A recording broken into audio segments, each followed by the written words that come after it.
Now, if Earth's history were a movie, we humans would only take up the last second of the end credits. Our planet has been around for about 4.6 billion years, but our human story began about 300,000 years ago, in Africa. Now our ancestors had some wild adventures in nature. They could have run into creatures so big they'd make today's elephants look like puppies. The woolly mammoth is a pretty famous animal, sure. His cousin, though, the Columbian mammoth, not so much. This giant used to roam places from Canada all the way down to Mexico. Unlike the furrier woolly mammoths, which hung out in colder places, these animals had shorter hair, resembling huge elephants. They also had incredibly large tusks, like 12 feet worth of spiraling sturdy tusks. And they weren't just for show, they came in handy when facing predators. That includes our ancestors. If you think about sloths these days, you're picturing these adorably slow creatures. They couldn't possibly be in your list of most dangerous animals. Well, their grandparents might have. For starters, we call them ground sloths, and they vary a lot in size. Some were as big as rhinos, and others, like the Megatherium, were as colossal as elephants. Imagine seeing a 20-foot-long sloth which doesn't mind chewing on some meat every now and then, at least in theory. Ever heard of Bigfoot? Well, our next animal kind of looks like him, but is a distant cousin to orangutans. Meet Gigantopithecus, the largest primate to ever call our planet its home. Standing tall at 10 feet and weighing more than 600 pounds, these animals were amazing to look at in real life. Unlike Bigfoot, they weren't constantly hiding. In fact, it's believed they were peaceful and gentle creatures. Sadly, they faded away about 100,000 years ago, mainly because their food sources slowly became unavailable. Those lush, fruity forests they called home eventually turned into dry grasslands. Next on our list is the cave hyena. Weighing a chunky 250 pounds and standing 3 feet tall, these beasts were as long as a grown-up lying down. What's even more interesting about these creatures is that they love hanging out in groups. A pack could be as big as 30 of these animals, which meant they could easily take on even the biggest, heaviest mastodons. Our ancient families would have needed to stay alert around these hungry specimens. Sadly for these hyenas about 20,000 years ago, their numbers started going down. Soon enough, they completely disappeared from the planet. Quick pop quiz. What's called a tiger but isn't really one? It's the saber-toothed tiger. I mean, sure, they belong to the feline family, but they aren't technically tigers.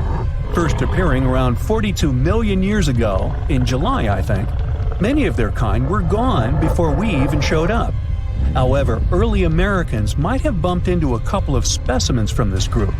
If that really happened, it would have been quite the encounter. Think of the biggest wild lion today or the hefty Siberian tiger. These big cats also had some incredible features hidden in their fur. They were good at sneaking around, hiding, and pouncing on mammoths bigger than themselves.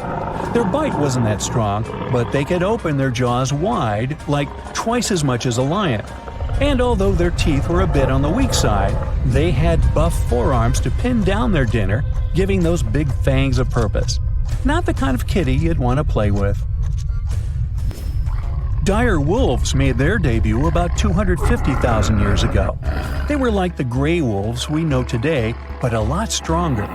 While wolves these days stretch out to about 6 feet and tip the scales at 170 pounds max, dire wolves were about 5 feet and about 150 pounds. Found all over North and South America, they had admirable jaws, biting nearly a third harder than their modern counterparts. Also, their favorite snack was horses.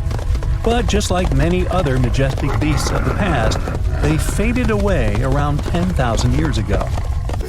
Now, names can be deceiving. Take the American lion, for example. It's not really a lion, it's more of a panther's big cousin. The other part of the name is correct, though. They did live in America about 330,000 years ago. This feline was no lap cat either. They were at the top of the wildcat pyramid, weighing a colossal 772 pounds. That's like stacking 4 grown men on a scale. Even the mighty African lion would look a tad bit shy beside these beasts. With the muscle to take down a bison, you wouldn't want to accidentally interrupt their dinner. They parted ways with this planet around 11,000 years ago, right after the last ice age. Now down in Australia, about 50,000 years ago, I wasn't around then, there lurked a relative of the Komodo dragon, the Megalania. Experts love to have debates on how big it was. Some say it stretched out to 23 feet. Others think it was just about 11 feet long. Either way, they were basically mega-sized Komodo dragons with a dangerous bite.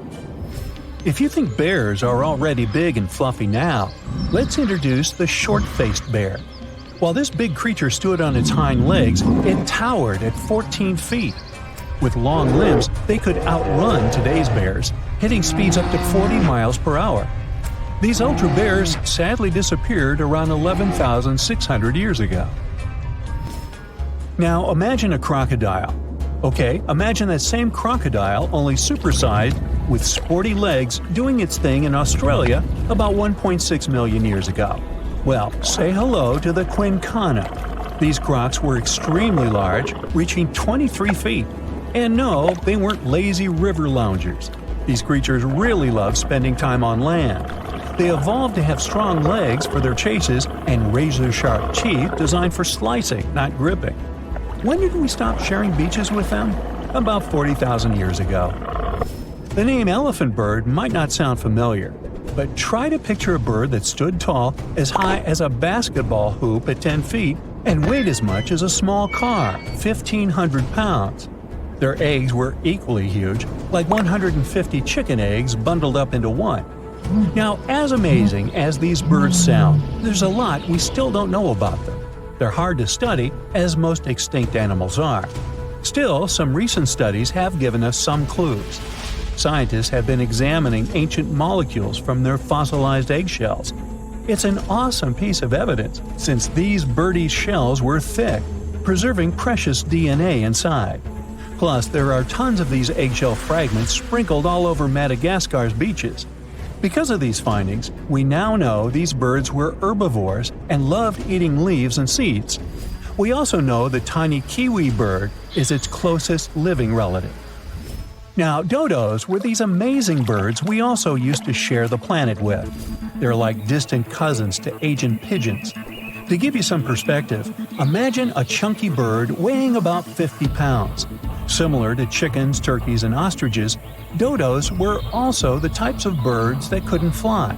Their wings were small, and they had the muscle strength of, well, a wet noodle. Now, you might have heard the word dodo used as a name for creatures that aren't that bright. Don't get confused, though, by this name. These birds were in fact intelligent. Scientists were able to figure that out by studying their fossils. It turns out that they were good at smelling stuff, unlike most birds that are all about the visuals. These creatures aren't around for us to study anymore, but that might change. One evolutionary biologist is on a mission to fully understand these amazing ancient birds. On that note, she revealed that the dodo's DNA has been completely sequenced. There are even talks about potentially bringing dodos back to life. They would make a nice addition to the lovely beaches of Mauritius, the place they used to call home many, many years ago. Your heart is racing. You're running for your life from one of the biggest creatures you've ever seen. A giant reptile on two legs, sprinting right behind you. You hear the sound of a raging river next to you, but decide not to jump in. Thick leaves and bushes keep blocking your path, and you keep getting stuck in the mud. Everything around you is out to get you, and there's nowhere to hide. You spot a hollowed-out tree trunk and crawl inside.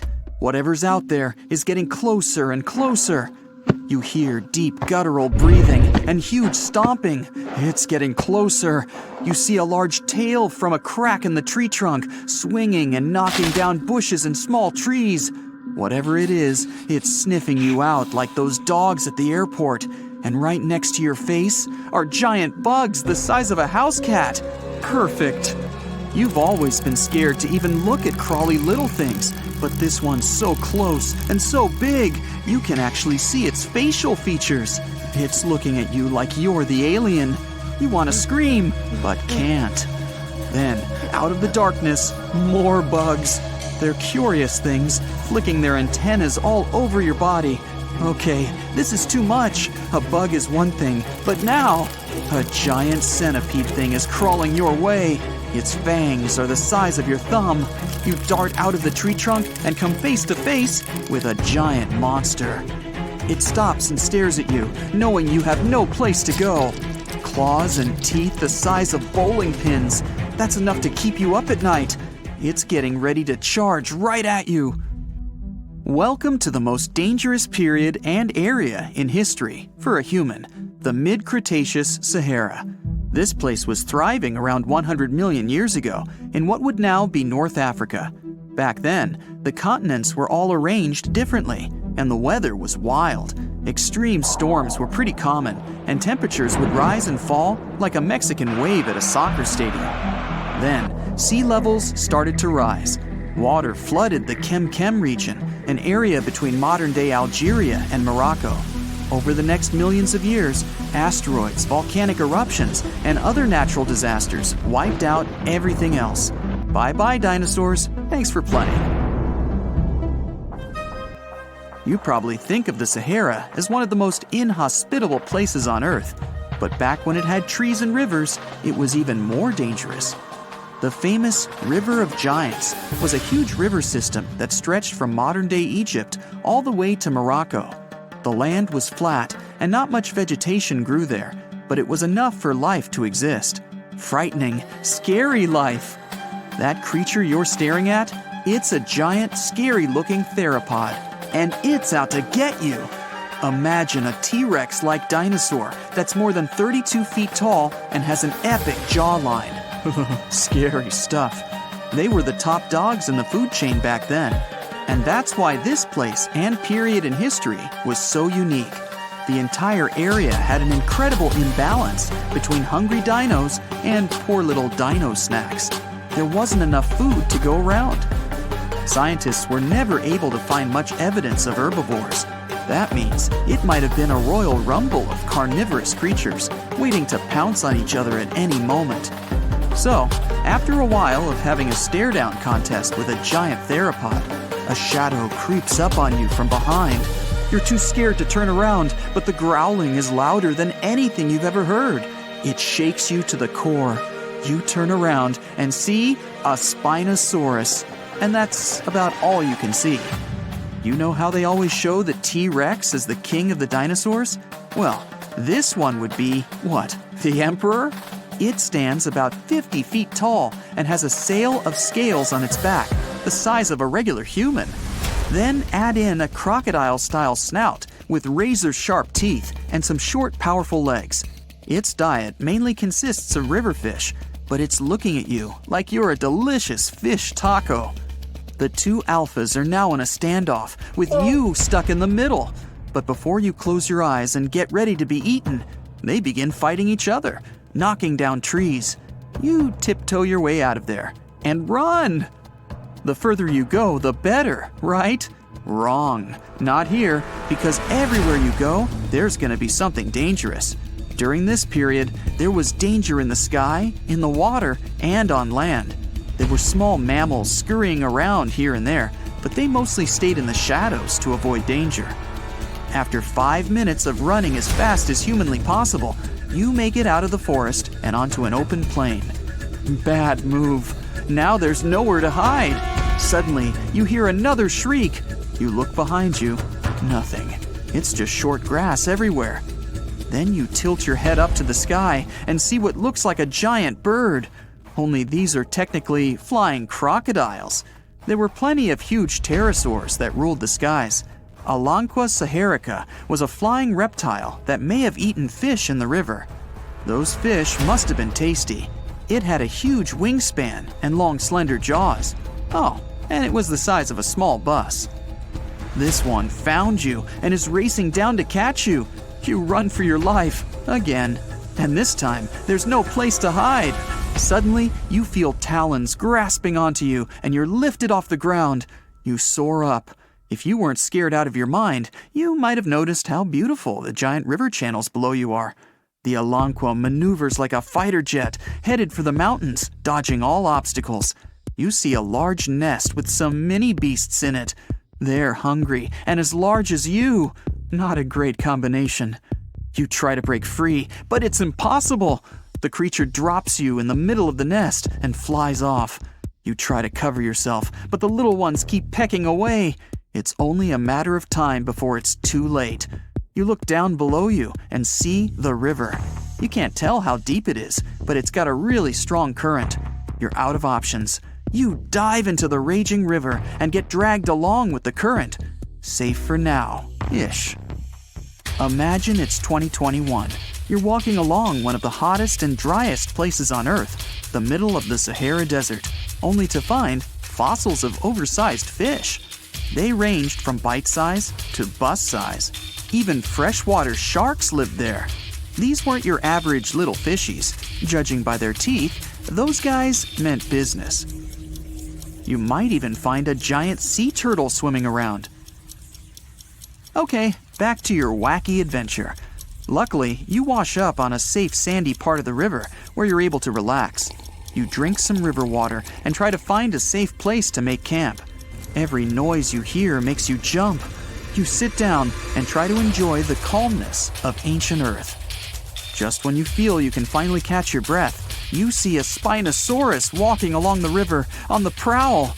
You run off and hide under a bush. It passes you by. You're safe. Or not. It turns, shakes the bushes and sees you.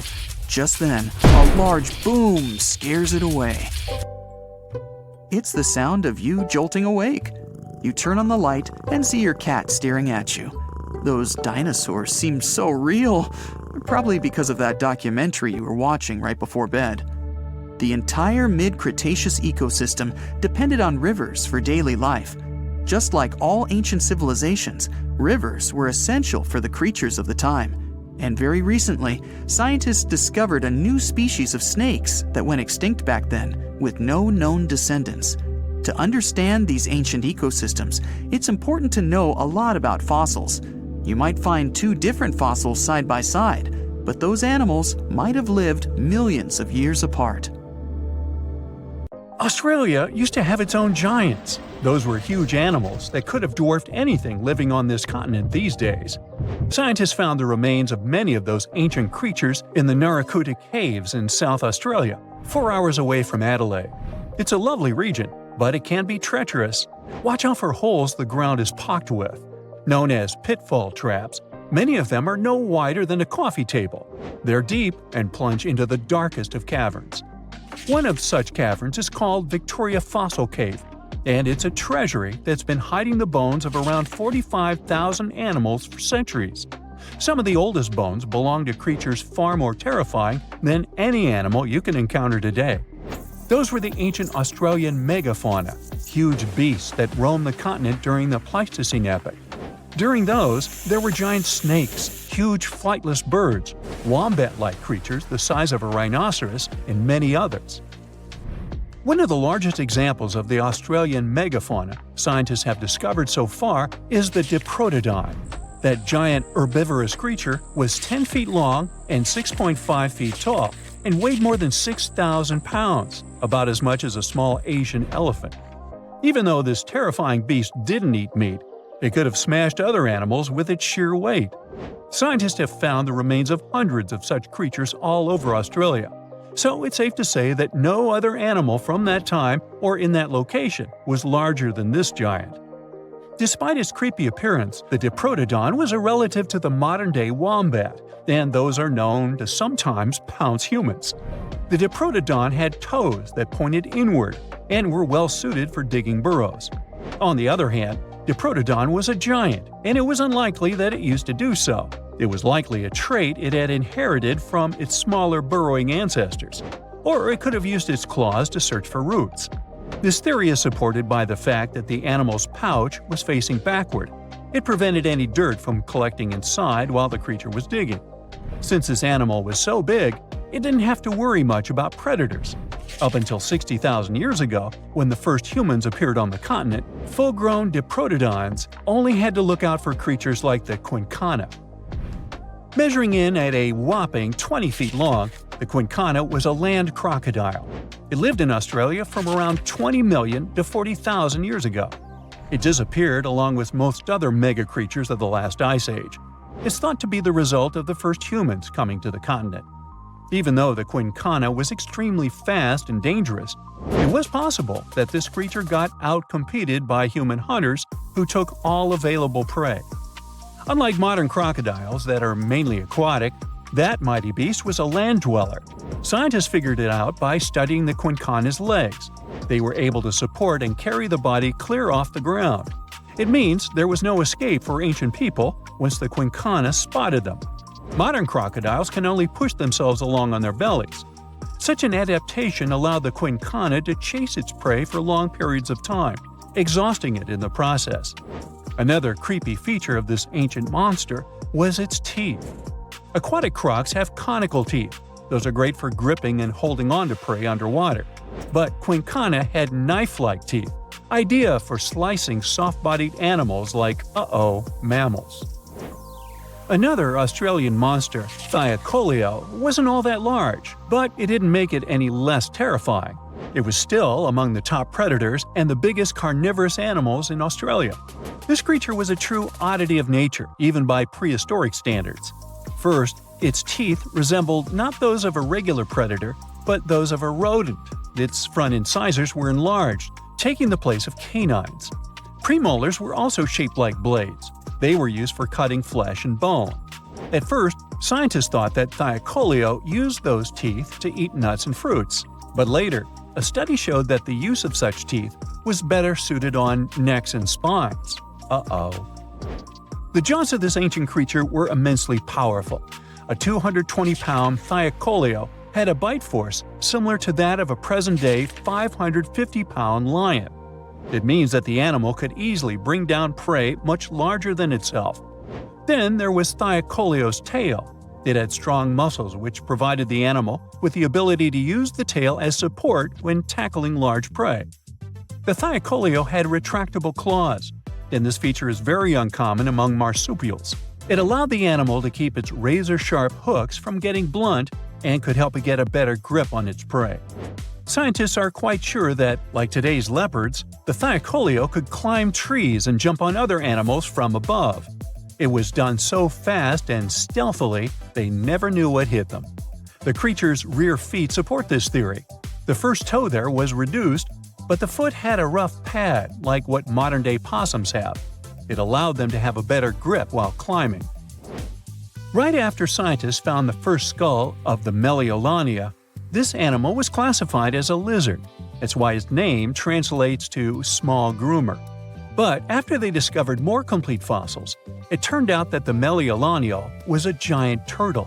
But that's not all. It was one of the largest land turtles to ever have existed.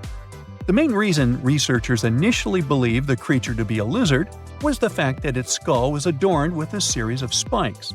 It's something the modern-day horned lizard can boast. But even after discovering the true nature of the Megalodon, scientists still don't know how to properly catalog it. It might have been a creature that folded its neck under its spine, or it could have folded it to the side. Beside those defensive mechanisms on its head, the Megalodon was also equipped with a spiked tail, which was probably used to prevent predators from attacking the animal from behind.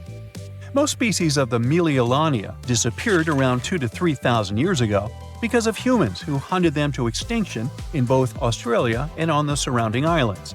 It took around 2 centuries for these turtles to go extinct in that region of the globe. The Megalodon was a giant Australian lizard that existed at the end of the Pleistocene epoch. It looked like a Komodo dragon and the Australian monitor lizard, which are both believed to be Megalodon's closest living relatives. Fossils tell us that the ancient animal was anywhere from 15 to 26 feet in length. Ow! The youngest fossil remains of this ancient Australian monitor lizard date back to about 50,000 years ago. The first indigenous settlers must have encountered Megalodon, which led to the lizard's extinction. Originally, scientists thought that the Megalodon was the only member of the genus Megalodon, but these days it belongs to the genus Varanus, which means that the prehistoric creature is closely related to other Australian monitor lizards. Our next giant creature on the list was once dubbed an ostrich on steroids. I mean, look at it. It was the last of the thunderbirds to go extinct in Australia. The Genyornis lived on the continent at the same time as early humans. They might have coexisted for 15,000 years or so before the huge bird eventually disappeared. This theory has some proof. The bird's fossils found along with human artifacts. Some cave paintings also depict flightless birds similar to the Genyornis in size and shape. Although it wasn't the largest bird in Australia, the goose-like creature was still as tall as a grown-up man and weighed around 550 pounds. Even a modern-day ostrich can be dangerous if it feels threatened. Imagine meeting its giant prehistoric relative. Scientists are still arguing about its diet. Many believe the creature was an herbivore, but there's still a chance that the Genyornis was a partial scavenger. Its small, stubby wings and powerful hoof-like legs hint that the bird could have been a plant eater. But its huge beak and exceptionally deep lower jaw evoke suspicion. Such features are highly unusual in birds. It was a 40 feet long and 12 feet tall beast, the king of dinosaurs. Its massive and muscular body weighed up to 8 tons. Its serrated teeth were sharp, and its jaws had a bite so strong they could crush a car. The creature had 2 powerful legs. It lived in forested river valleys all across North America, almost 70 million years ago. I'm talking about the most famous movie star among dinosaurs, T-Rex. It was very smart, with a brain twice as big as that of any large meat-eating dino. It was slower than other hunters, developing a speed of up to 12 miles per hour. Its other weakness was its small arms. Some scientists think they were just an evolutionary leftover, like the pelvic bones of some snakes. But others believe T-Rex used its arms to hunt. Its 4-inch claws helped the animal out. T-Rex was undoubtedly frightening, but surprisingly, there were even scarier dinosaurs in the past. Around 100 million years ago, there was a giant creature with the name that meant a spine lizard. It was Spinosaurus, the largest carnivorous dino. It was bigger than T-Rex and could grow almost 60 feet long. Its weight could be as great as 22 tons. The animal had long spines on its back. They could grow up to 7 feet long and were connected by folds of skin. They formed something that looked like a sail. Some scientists think it was a hump Spinosaurus used to store water. This dino had dense bones and short hind limbs. Researchers believe that these dinos could use their flat and wide-clawed feet for paddling. This was the first dino that could ever swim. Unfortunately, it couldn't process smells like most other theropods. These were a group of 2-legged carnivorous dinosaurs that appeared on Earth 230 million years ago. That's why the animals the creature hunted could hide from it on land. The Spino-dino spent most of its time in the water. It roamed the swamps of North Africa and mostly fed on fish, big prehistoric sharks, and sometimes other dinosaurs. It had a long, thin, and narrow snout like a crocodile. Unlike other dinos of its kind, which had curved teeth, Spinosaurus had conically shaped straight teeth. Giganotosaurus, which is the Greek word for giant southern lizard, was considered the largest meat-eating dino until Spinosaurus was found. It lived around 100 million years ago in South America, around 30 million years before T-Rex appeared there. It was longer and taller, but more slender than T-Rex. And while T-Rex had 2 fingers, this giant had 3. It walked upright on its 2 big and very strong legs. Its tail was pointed and thin, which helped the creature make fast turns while running and keep its balance. The animal could move at a speed of up to 31 miles per hour. T-Rex's maximum speed was 25 miles per hour at the most. Any faster than that, and the giant could lose its balance and fall over. Giganotosaurus had 2 arms with sharp claws. It was mostly an opportunistic meat-eater feeding on everything it found on its way. Its bite wasn't as strong as T-Rex's, but it still managed to deal with some bigger animals, like herbivore dinosaurs. Maybe there was even an Argentinosaurus among them, the biggest animals ever found.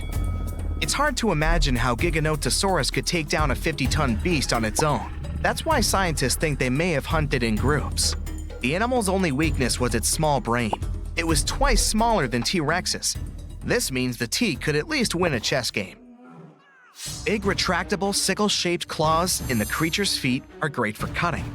Ladies and gentlemen, welcome Utah Raptor.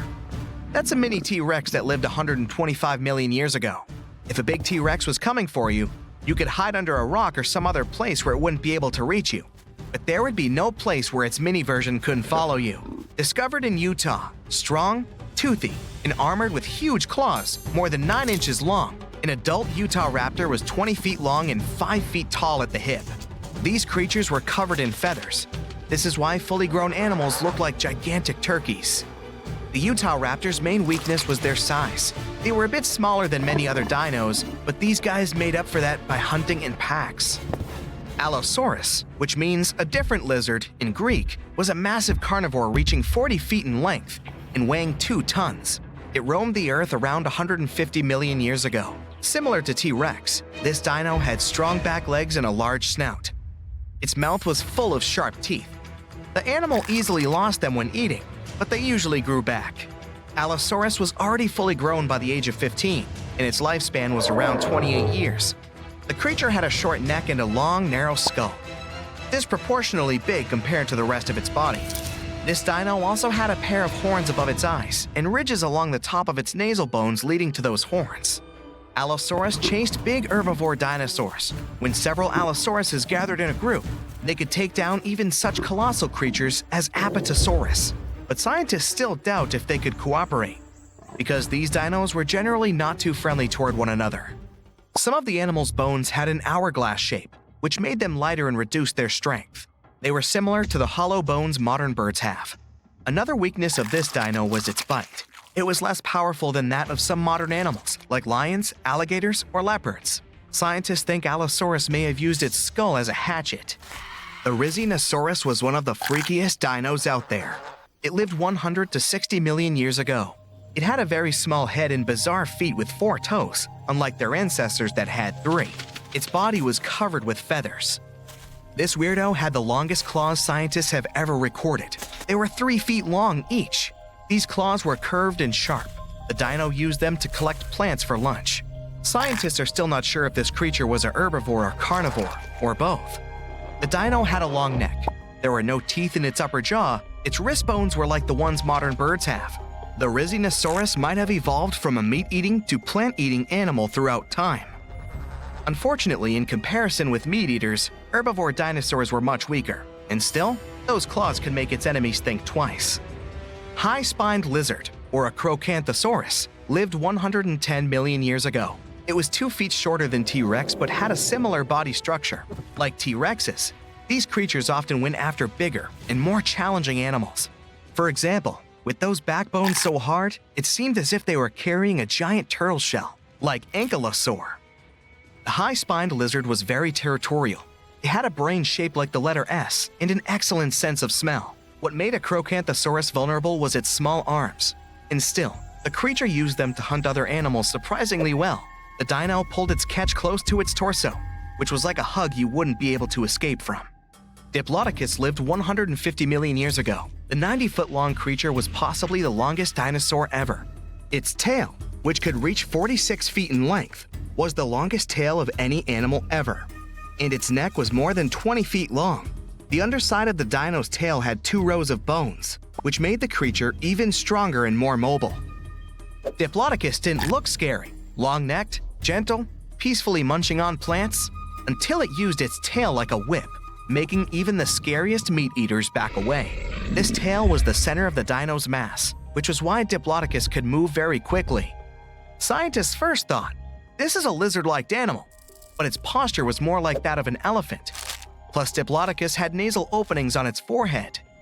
The dino's weakness was its small teeth and weak force bite. Quetzalcoatlus was the biggest flying animal ever. It lived 70 million years ago and controlled the skies of North America. It was a toothy, pin-headed creature with a blunt snout. It was as tall as a giraffe and weighed 550 pounds. Quetzalcoatlus had a small torso and long neck and legs. Its wings were short compared to the rest of its body, but still long enough to stretch for 40 feet. Scientists think this animal could fly at a speed of up to 80 miles per hour and travel 400 miles in a day. This dino was weaker than, let's say, T-Rex or most other carnivores of that time, but it had powerful muscles, which helped the animal rise into the air in the blink of an eye. The problem with that asteroid that destroyed dinosaurs was not that it fell, but where it fell. This colossal space rock found the worst place where it could land. Also, the angle at which it hit the ground was the most unfortunate. If it had fallen vertically, there would have been less destruction. But it fell at such an angle that it threw a huge amount of dust into the air. After the disaster occurred, tons of soot started burning. 65 million years ago, only 13% of Earth's surface contained the right amount of sulfur and oil needed to form a colossal amount of soot. If the asteroid had fallen on the other 87% of the territory, dinosaurs could still be living today, but it hit the worst place and lifted 1 million tons of burning material into the sky. A cloud of incandescent particles covered the sky and set off on a journey across the mainland. Then, these particles settled on the ground and caused large-scale fires. Trees were burning and sending more soot into the sky. But the asteroid collided not only with rocks, it fell on the coast in a place where the seabed was filled with sulfate. As a result of the collision, it started burning, which caused the release of sulfuric acid into the atmosphere. The air became poisoned. It seems the dinosaurs didn't stand a chance. And now, let's imagine the asteroid falling in another place, somewhere in the middle of the ocean. Huge waves flooded part of the land, but almost all kinds of dinosaurs survived. Or even better, the rock could have fallen somewhere in the desert and left behind a giant crater. That's all. Yes, several dinosaurs passing by wouldn't have survived the collision, but the situation wouldn't have been so critical in general. So, giant lizards remain dominant on our planet. They don't allow other animals to develop since Tyrannosaurus and other ferocious reptiles hunt mammoths and other ancient creatures. The population of mammals is decreasing. Velociraptors are fighting for territories with saber-toothed tigers and giant bears. A struggle for survival between dinosaurs and other animals begins. Then, the Ice Age comes, and some reptiles don't survive. Then, new players enter the field. Those are humans' early ancestors. Living side by side with dinosaurs is difficult. Lizards attack settlements and caves, so people have to build high walls for protection. By the way, the Tyrannosaurus poses less danger to people than you might have thought.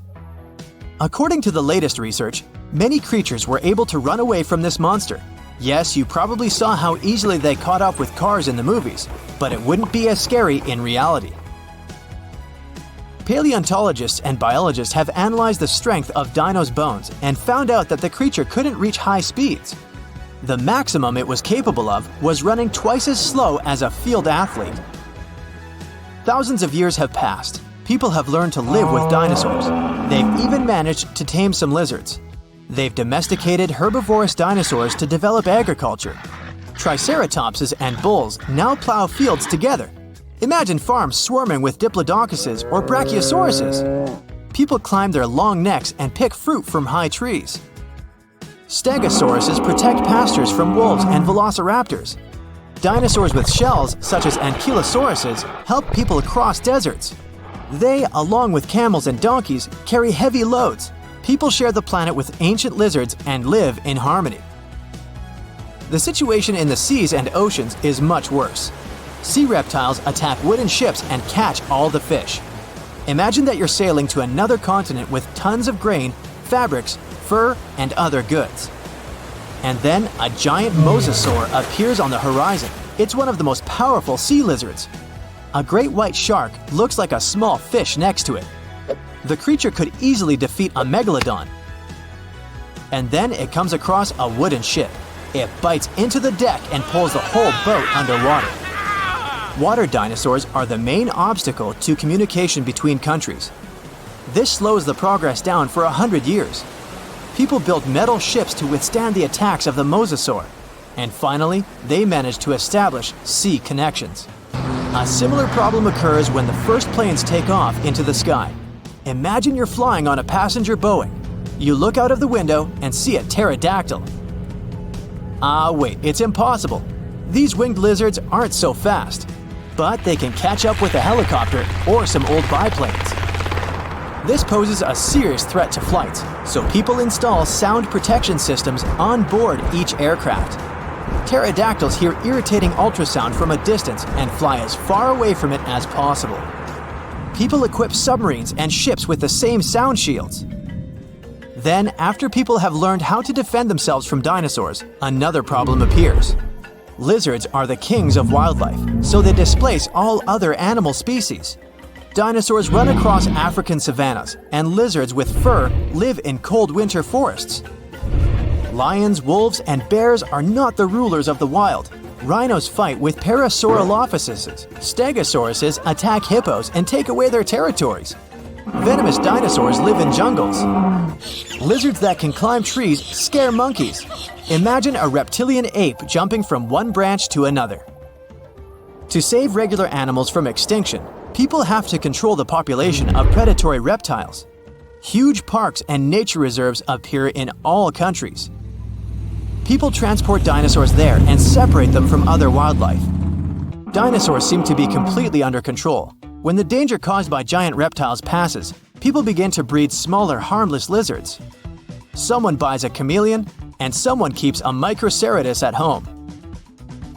There are dinosaur exhibitions. People take these creatures for a walk as if they were dogs. Some people take selfies with reptiles, go shopping, and sit in cafes with small lizards.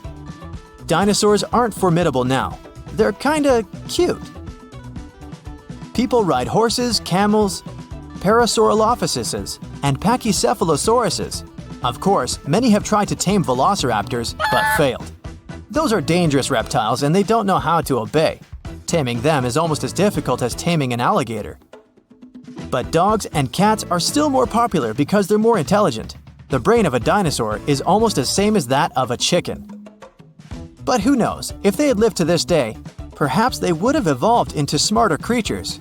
Just imagine if dinos were intelligent. In this case, people would have a big problem. Some scientists think that even if a meteorite hadn't destroyed the dinosaurs, they wouldn't have survived to this day. They needed to carry their own colossal weight at all times. It was an enormous load on their bones and joints. Most dinosaurs wouldn't have been able to survive the Ice Age with such characteristics, but smaller lizards might have succeeded. Fast and agile dinosaurs, such as velociraptors and Pachycephalosauruses, would have survived, but in what form? Could dinosaurs have already evolved into something else?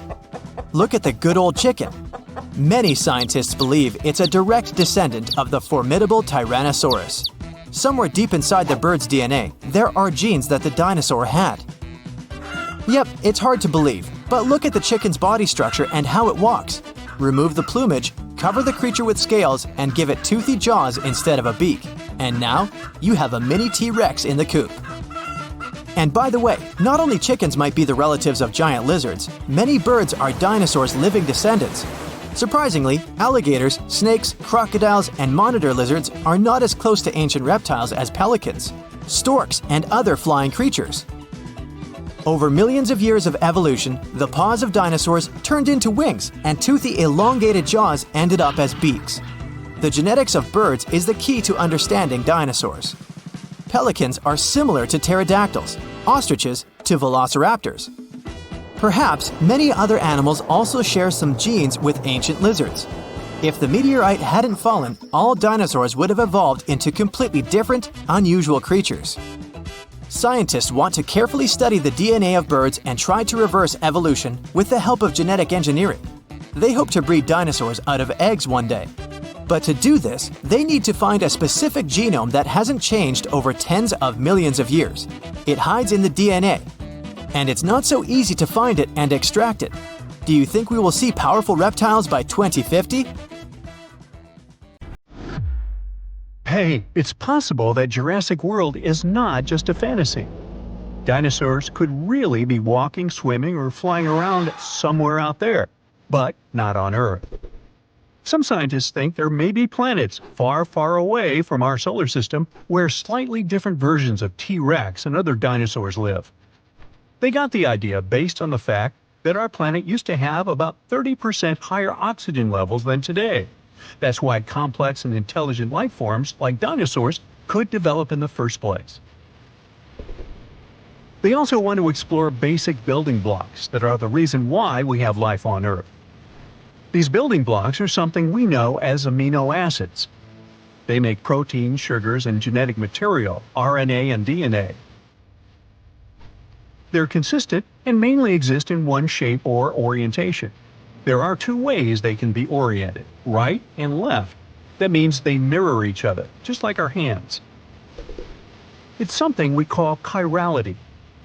For life to exist, proteins must have one form, which means they can be oriented right or left. On our home planet, almost all living things, from the smallest bugs to whales and elephants, have amino acids with a left-handed orientation. We're not exactly sure why things are set that way, but there's a theory that's because of meteorites that crash-landed on Earth 4 billion years ago.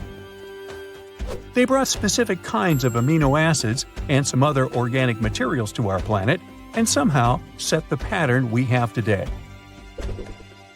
Maybe we could use special telescopes we created to search planets, especially those where conditions are similar to how they used to be on Earth back in time when dinosaurs existed. In that case, it would be better to watch them from a safe distance, because considering what they might look like, researchers say it might be a safer choice. That's a cool idea, but it's still very tricky. The history of life on our planet, especially that of dinosaurs, involved many catastrophic events and mass extinctions.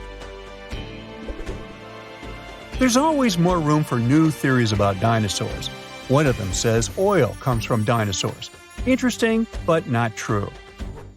Oil formed from the remains of sea animals and plants from millions of years ago. This was way before dinosaurs appeared. Tiny organisms ended up at the bottom of the sea. As bacteria decomposed animals and plants, they removed most of the oxygen and some other elements from them. It left behind only a sludge, which was mostly made of hydrogen and carbon. As time passed, those remains became covered with many layers of silt and sand. When the depth of the sediment increased to 10,000 feet or even more, heat and pressure turned the remains into natural gas and crude oil. It's possible that dinosaurs lived or fell in the sea and later became petroleum in the same manner, but no one has ever found crude oil containing their skeletons. So this is just an unproven theory. Then there's the feathered dinosaur theory, which, unlike the previous one, seems to have more foothold in reality. Back in 2010, researchers found evidence that 100 million years ago, there had been a dino species with ginger feathers. Another group of scientists claimed there had been a different species from 150 million years ago. Those dinos had freckles and reddish-brown feathers on the tops of their heads. The color patterns probably had their purpose. Maybe it was a way to communicate with other representatives of their species, or to attract mates. But years later, scientists studied the Microraptor, also called a feathered dinosaur. They realized it had probably been more like a bird than a dinosaur. The key point is how birds replace their feathers. Birds that fly have to replace their feathers in a specific order, otherwise they won't be able to fly very well. And the Microraptor's fossils showed that this creature had changed its feathers in a similar pattern. So they're not really sure which category this animal falls into. Dinosaurs that had feathers shed a lot of their skin piece by piece, like dandruff. Hey Bob, looking a little flaky there. Need a new shampoo? Yeah, they didn't shed their skins like lizards do, as if they take off an old suit. When we talk about dinosaurs, we usually don't picture them as social creatures, more like isolated ones similar to lizards. But some researchers discovered an 80-million-year-old collection of clutches in the Gobi Desert. It means there were colonies of dinosaurs that protected their nests and guarded their young, similar to birds. Crocodiles are known for doing that too. Pterosaurs were flying dinosaurs, and pelycosaurs were fin-backed ones. Some studies have shown that these two species used their exaggerated head crests and sails or fins to get to their potential partners. There are many theories about their crests and what they were needed for, though. Some experts believe that was how dinosaurs regulated their temperature. Others think they needed a crest to steer through the air. It's hard to say anything for sure since their fossils are rare and they don't have living descendants. But the most likely option is that the crest had the same purpose as a peacock's tail and was used for selecting mates. The bigger the crest, the more chances a pterosaur had to get a partner. You know theropods, those scary meat-eating predators that are shown in most dinosaur movies? Well, they might have enjoyed eating plants way more than tearing flesh. Not all of them, but it's possible that many of them weren't as fierce as we might think. Those big scary ones, like T-Rex, could be exceptions rather than the rule. The thing is, movies show these creatures to be way faster than they probably were in reality.